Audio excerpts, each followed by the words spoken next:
What's good, family? How everybody doing, you hear me? How everybody doing? What's good?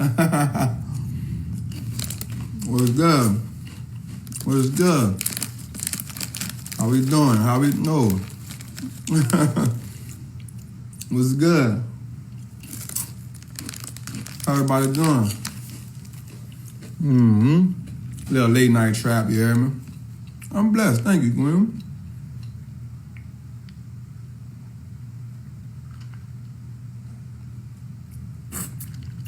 Oh man. Orange juice got my drink. What's good? I usually don't eat chips this late at night, but I just had the little munches, you hear me?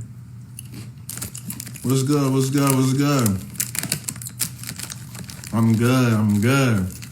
How everybody doing? Yeah, I had to take a little minute, man. Get some little chips, man. I shouldn't be eating them, though. What's good? What's good? Got the ebooks? Salute, you hear me? Over there. The hat over there, man. You know, you really got it on here, remember? I'm good, man. How everybody doing? Senegal's Queen. I think somebody added me on something you was on today. I think somebody added me today on a post you was on. If I'm not sure. I think somebody added me on a post that you was on. Yeah, man, that was crazy. I saw your course 10 times already, and every time I pick up some new information that I missed the first time. Thank you, Queen. I appreciate that. Everybody need to hit the reset. Yeah, I just needed to reset. Yeah, Senegal. I was like, I know this name. Like, I saw some people hit me on it, right? So, yeah, I had to take a minute. I had to just take a little minute, man. First, I just want to tell everybody thank y'all. You know what I'm saying? For just trapping with me. You know what I'm saying? For rocking with me, for, you know, we building. You know, I like that. We building.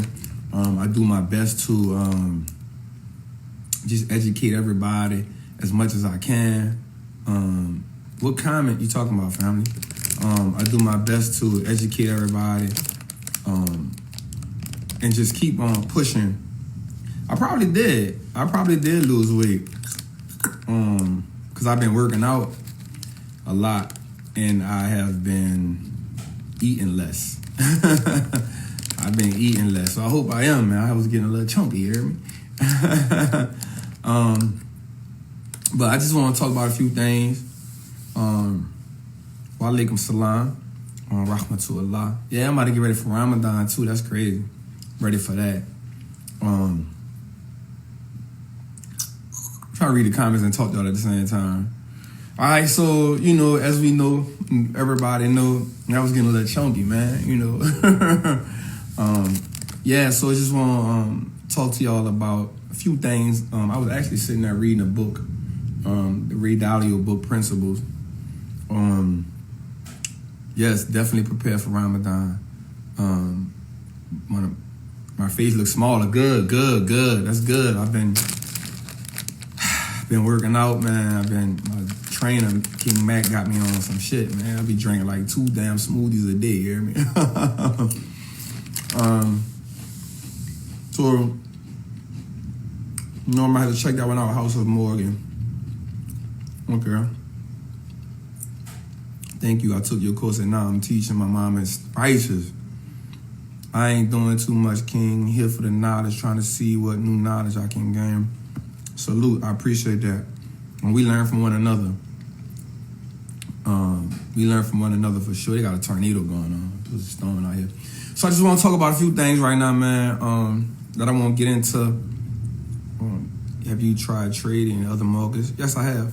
I just don't teach a lot of other stuff. But I actually I do a lot of stuff, man. Been watching their plays for sure. Money Cloud, what's good, family? How everybody doing, man? All right, so let me get into what I want to talk about, man. It's amazing what you're doing, and I love your whole street analogy. Righteous. Yeah, I'm good. I'm doing better, man. Thank everybody for asking.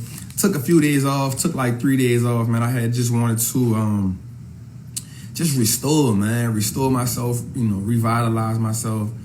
I wanted to get myself back in the flow. Just a lot was going on. I expressed a lot to my community. Everybody good, man. My homie had passed away, through all of this. And that kind of took a lot out of me because I had just went through something the night before. So, it's just, sometimes, sometimes we just go through it. You know what I'm saying? And, we need to just step back from everything so we can take some time for ourselves, take some time to get our mind right, take some time for us to restore, take some time for us to, put a few things back into perspective. So I needed that. Mentally, I needed it. Spiritually, I needed it. Emotionally, I needed it. So I just appreciate, the people in my group that was just being patient with me on that. So, but we good, man. We keep pushing forward no matter what. And we keep going forward. So that's, what we doing. So righteous. So, a lot going on in the market. So I want to tell y'all something, though, man. It's a great time for us to appreciate everybody sending their condolences, man. I'm good, but, he was a close brother to me since the 6th grade, man. And we both did Joseph's, but he was a good guy. He learned a lot on his Joseph. He came home and he did something a lot of people don't do, man. Got into the trucking business, started a trucking company, just bought his second truck. We had just talked, he had made $400,000 this year. Just was at his wedding. So for him to leave his wife and his kid behind when he just married her, just bought a home, bought a rental property. He was one of the good guys, man. So for me to lose him, it did something to me. And for me to try to keep pushing forward when that happened, and then the night before something tragic happened, it kind of just, I had to take a step back. So, Allah bless my guy. But we gonna move forward, man. We ain't gonna really, ponder on that. He lived a good life. He learned from it. So, we can't question Allah, man. You know what I'm saying? So, what I want to talk about, we're gonna talk about right now is, we're gonna build wealth here, man. We're gonna talk about a few things. If my guy, Alex Good Energy, was good, if the thing cut out, we got a real bad thunderstorm going on right here. My phone on like 3 bars. So if I stop or go through or something, it's not me. It's just they got a storm. Y'all might be hit. You know what I'm saying? It's a storm going on. All right, so we're going to talk about a few things right here. Drinking orange juice. All right. So we're going to talk about a few things right here. I'm going to get into... so we know right now what's going on with the markets, So I'm going to talk to y'all about... There's this thing in the market right now. It's called retesting, right? So there's 3 phases of... there's 3 phases that's going on when you get into a recession or things of that nature, right? So one of the things that goes on is, one, you have the panic phase, right? For sure, in the Elder Bear. What's good, OG? OG, you want to come in later on, OG? I hope you on. Let's talk, man. You talk. Let's me and you talk, OG. I respect your mind. I respect a lot of stuff you be doing. So there's 3 phases in a recession that happens, right? First, there's the panic. The panic is what we got around March 23rd, right? It's when the stocks just plummeted. Everybody panics. So what everybody try to do at that time is become liquid, right? So you hear the term liquid a lot when you get into the financial world, and the liquid is just cash. How fast can you turn something into cash? That's all it is, right? Buying a house is really one of the most hardest things to liquidate, because what happens is it's too many channels there's so many channels you have to go through. Let me say this, I'm not saying nothing against real estate at all. We're talking about liquidity, right? And so one of the things we need to do in order to become great investors and in order to build wealth is we must first identify the lingo, right? So that's something I want to get into too with my post. Now I'm going to start breaking down lingo, because in order for you to move forward, in order for you to build wealth, you got to understand the lingo, right? You got to understand the lingo. It's a great thing to do, man. You got to understand the lingo. Just me transitioning in the streets, you had to learn the lingo in order to go from one product to another. So same thing in the investment world, right?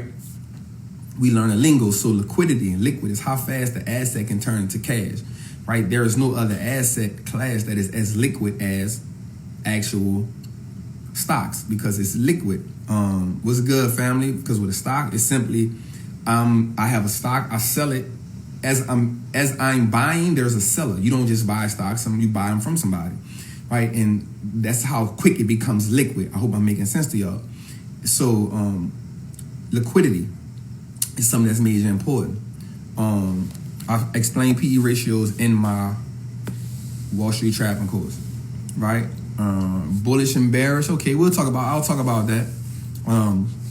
So what happens is when the panic happens, most people try to come as liquid as possible, because when you become liquid, now you can now take the money and buy more assets, right? That's the objective. The objective of being a great investor is buying a $10 bill for $5. That's what you want to do ultimately. You want to buy a $10 bill for $5. But if you can get that $10 bill for $3, then you've accelerated the rate of return on a $10 bill. Make sense? Y'all understand what I'm saying? I'm going to keep saying that as I go on. You know, y'all hear that rain? It's crazy. Right? So y'all understand what I'm saying is now when it comes to liquidity, and then when it comes to buying and selling.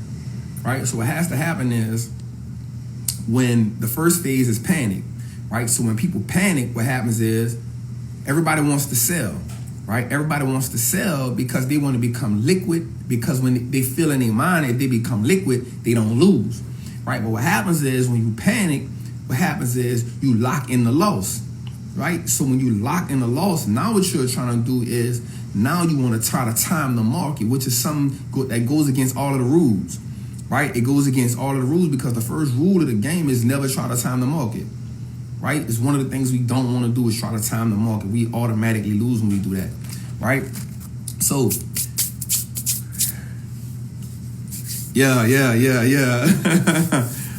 because not exactly, no room for the rebound. Because now what happens is when you panic, now you lock in the loss. You almost got to make 40% because you've locked in the loss and your initial investment. You know what I'm saying? You locked all that in. If y'all understand what I'm saying, let me know. Wall Street Consortium, you're an OG in the game. You might can verify what I'm saying to this. So what happens now is you don't want to do that, right? So that's when the panic comes in, right? Right. You see the math is real. So that's when the panic comes in. The next thing we have after the panic is called the retest, right? They're going to retest the market. Right? After the panic is the choppy season.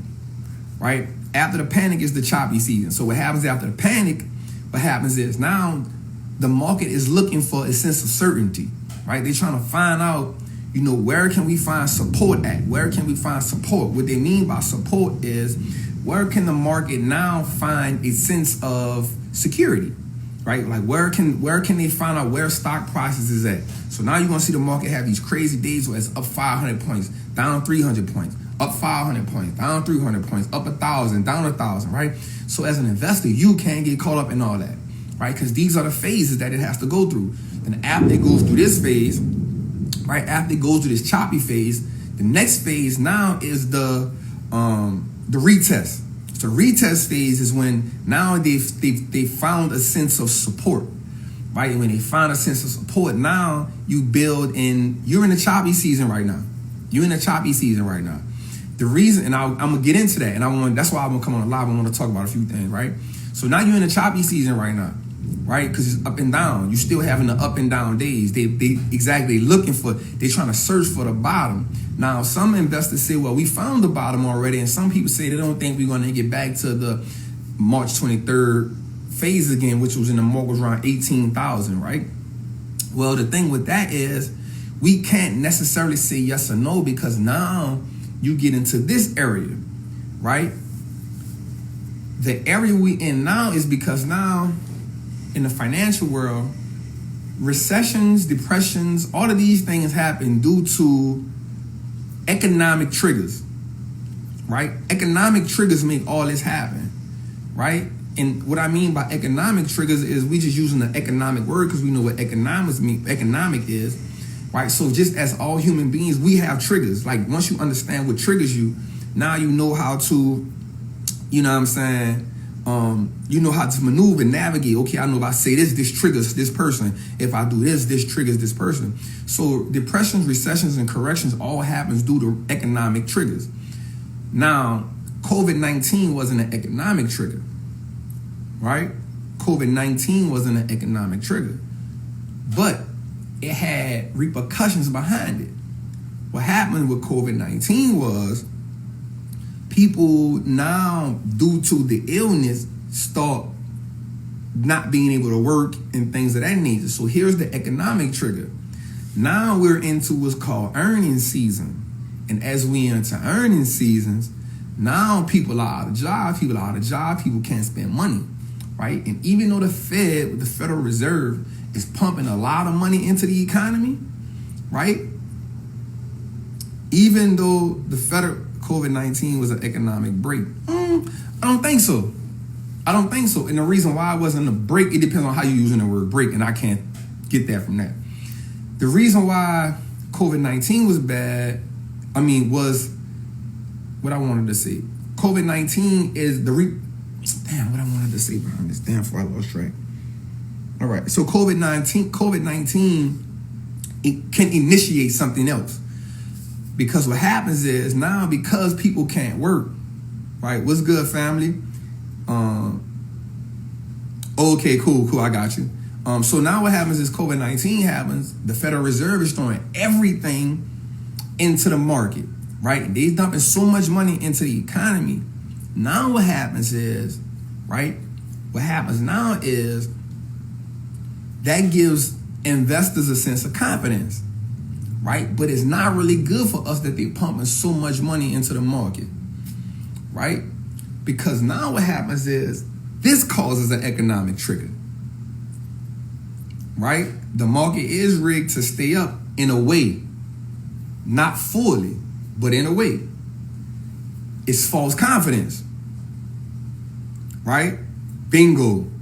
Even though the market is rigged not to actually stay up, but the market is rigged to keep from collapsing. It's two different things, right? But as with anything, it's like a balloon. You blow it, you blow it, you blow it, and then you know when you blowing a balloon up, you like, oh, this bitch about to pop. You feel what I'm saying? These are the economic triggers. Because they've pumped so much, exactly, the inflation comes, so does hyperinflation. Because they've pumped so much money into the economy, right, to keep it from bottoming out, it actually made the situation worse. In reality, what they should have did, and I'm not an economic, I'm not that person, they should have let this bitch bottom. Because now it corrects itself completely, right? It doesn't get so inflated to the point where people are under the false pretenses. If you let this bitch bottom, true indeed, people gonna suffer, right? But people suffer more when you inflate it. They suffer CMG ball and free. You already know I put us on that, man.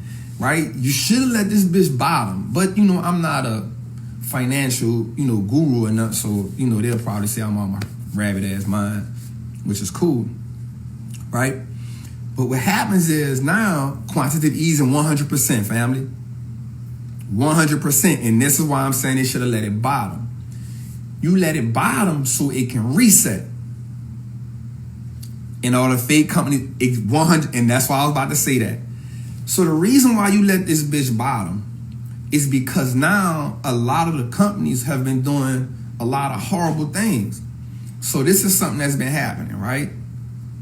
So companies usually use what's called stock buybacks and tax breaks to increase the value of the stock price, right? So what happens is this. My company's worth $100 million, right? My company worth $100 million, but my stock price may be $50 a share, right? But I feel like my stock should be up. Also, what happens is management and CEOs get richer when stock prices go up because their money is involved in that. They're invested in that. One of the things I talk about with my group and in my Wall Street Trappin course is management and stock buybacks, right? Stock buybacks can be good and bad. Stock buybacks can be good to increase value, but you don't want a company that's always buying back stock. You would rather a company that's putting money in the nest egg. Companies like Apple, companies like Microsoft, companies like Google, right? Companies like Fastenal, companies like Garmin, right? What these companies do is they take their money, instead of buying back shares, they let the stock price go back organically instead of always buying back the stock. Because every time you buy back the stock, you are taking shares off of the market, and that's great. And as you take shares off of the market, you give value to investors, no lie. But what happens now is, instead of you using the money to pay off debt, instead of you using money to expand the business to create more money, right? What you did now was put your business in a bad position because you've inflated the stock price so much. When the bottom comes out, your business now falls apart, right? Your business now falls apart, right? Artificial inflation, 100%. Manipulating the stock price in a way, but it's legal. It's along the lines, right? You took all of those breaks, you took all of that money, you took all of that, excess cash, and you inflated the stock price. Now, this is what happens when you see CEOs and shit start selling stocks. What happens is, so you bought your stocks at, let's say they got it in stock at $50 or $22, and they may have. And so one of the things I teach in my course is, and I show them, walk them through it, is you have to understand who is the C-suite team and how much of the business do they own. I personally like my CEO to have about 30% of his wealth in the business, right? I need him to be there because that means he bought into the business, right? So what they'll do is they'll inflate the stock price and then sell 2 million shares, right? They'll sell 2 million shares. Alhamdulillah. They'll sell 2 million shares and they made off like a fat rat, right? Because they've inflated the stock price. So now what that's happened now is, because the Fed is dumping all of this money into the economy, right? And all of this money really into the market, quantitative easing, right? It's false pretenses, right? And now if they let it bottom out, if they would have let it bottom out, what would have happened was a lot of companies would have went bankrupt early. They would have been asking, right? And you make them say, okay, we'll give you some money, but it's certain things that you got to do, right? But they didn't let that happen. They inflated. And so now you're doing this to the balloon again.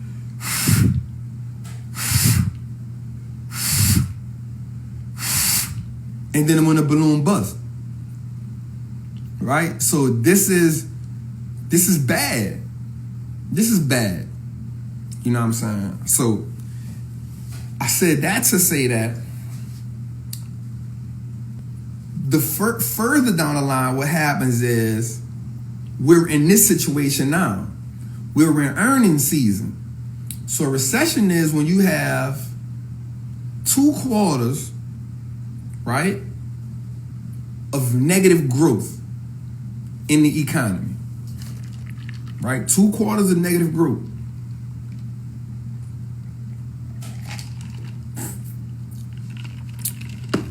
Right? So you have 2 quarters, right? You have 2 quarters of negative growth.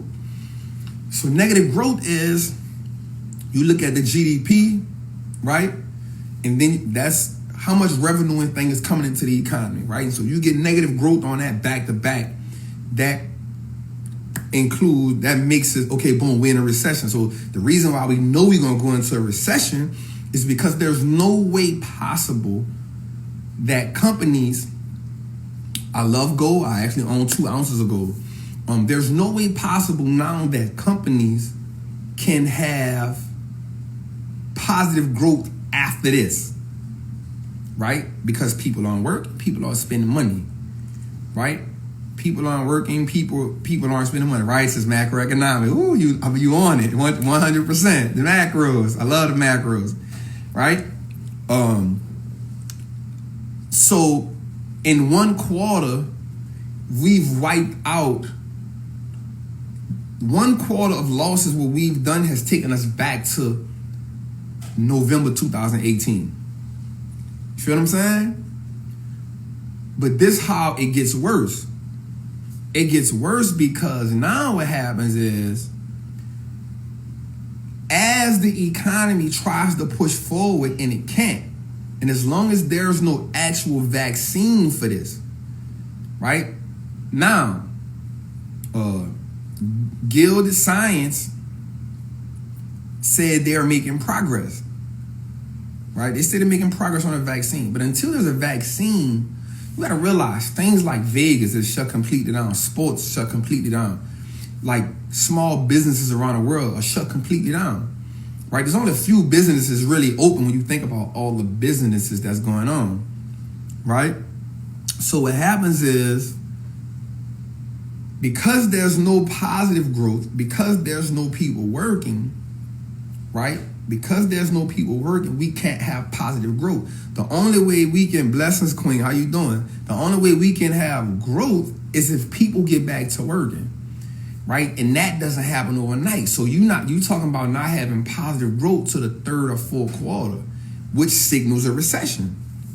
So I 100% agree with you with the vaccines, but we speaking in the bigger picture. You know what I'm saying? So don't trip on me about that, right?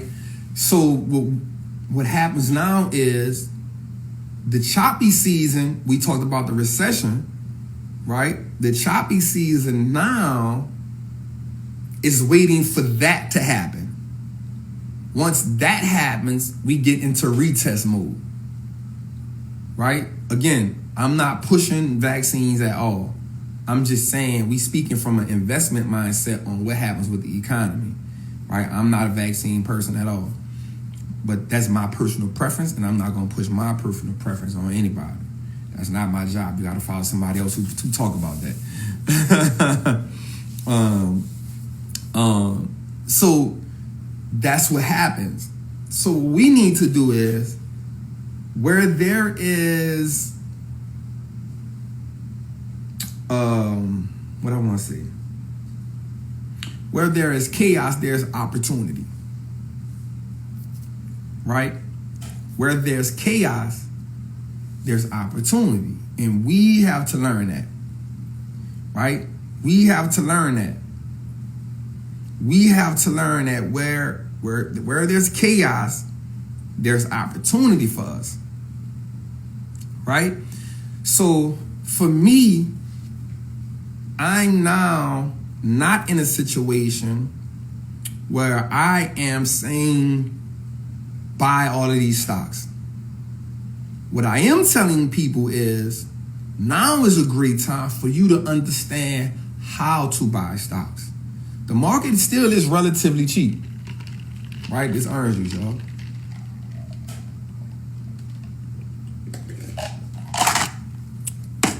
Right? The market is relatively cheap right now, right? And there's always going to be deals in the market. But you got to think outside of the scope of the few stocks that everybody talking about all the time, right? Like, get out of that.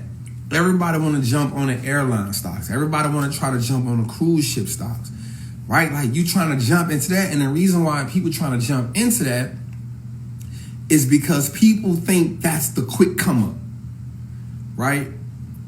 And so for me, you've never heard me talk about any airline stock.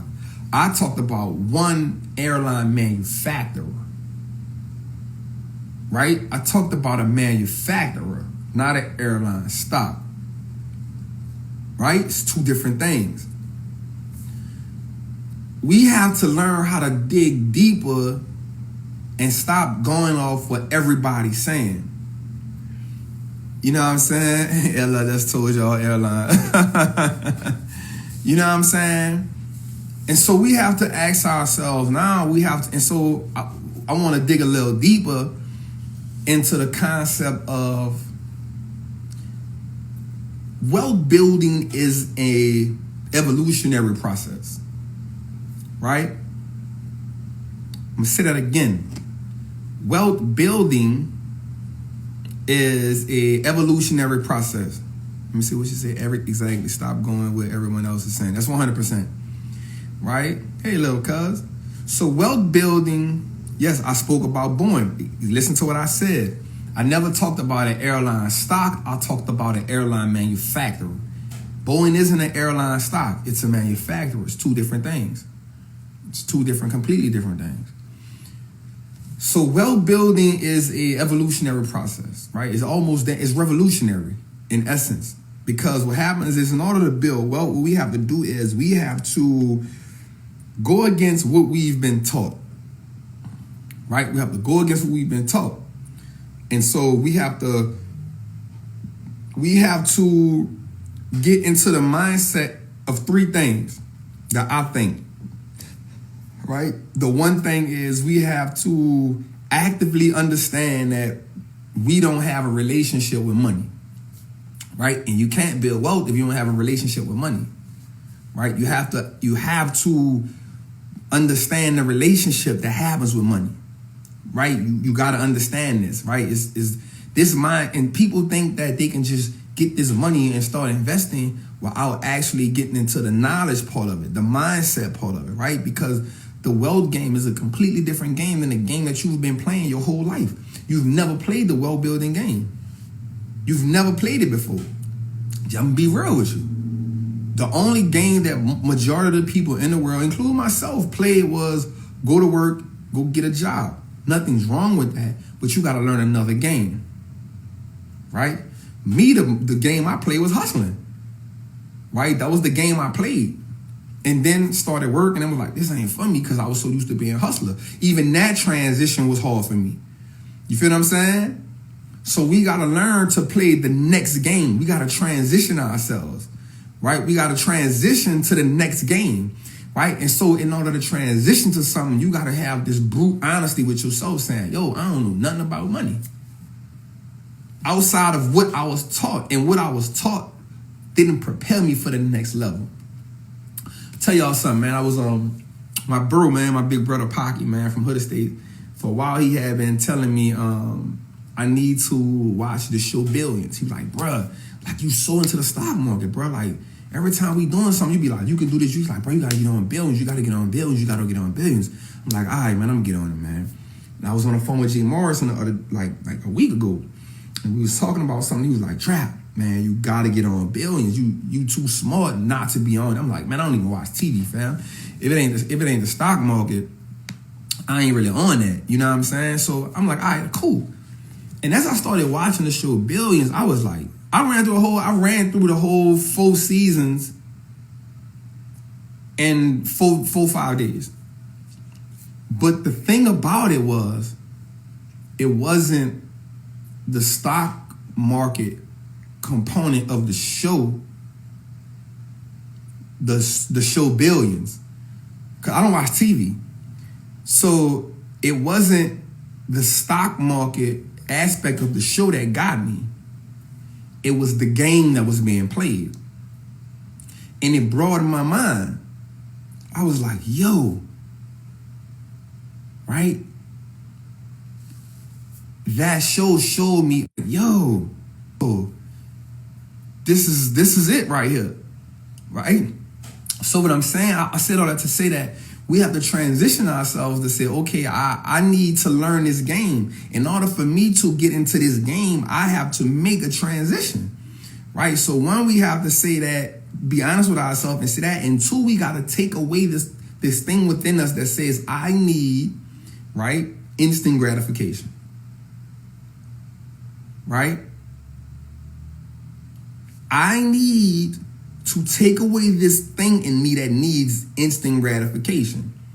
See, the people who really are about building wealth understand that it's the process. And once you learn the game, this is why some people can't play chess and they love to play checkers. Not knowing that checkers actually has a strategy to it, but it's quicker. Chess is a long game, right? It's a long game. It's a patient man's game. It's about making moves to position yourself, not only for the next move, but for 3, 4, 5 moves ahead, right? So once we learn how to transition ourselves from one game, from checkers to chess, right? That's how we transition in life, from living paycheck to paycheck to building wealth, right? It's a transition. It's a switch that has to be made, right? And so then we have to say that I'm open-minded to the process.